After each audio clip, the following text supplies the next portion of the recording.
আসসালামু আলাইকুম রহমতুল্লাহ। ভাই বোনেরা, আমার মেয়ে আমাকে কিছু কথা বলবে, জ্ঞানী কথা বলবে, আমাকে জ্ঞান দিবে। তো আপনারা শুনবেন। আমি তো আমার মেয়েকে শিখাই নাই, তার নিজের মুখ দিয়ে শুনেন কি বলে। বাবা শোনা, তুমি ভালো ভিডিও করবে, ভালো ভিডিও করলে আল্লাহ তোমার জান্নাতে দিব। তুমি যদি খারাপ ভিডিও করো জাহান্নামে যাবে। তুমি কি আগুন সহ্য করতে পারবা?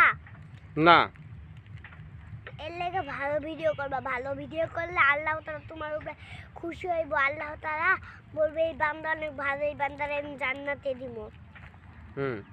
বুঝছো?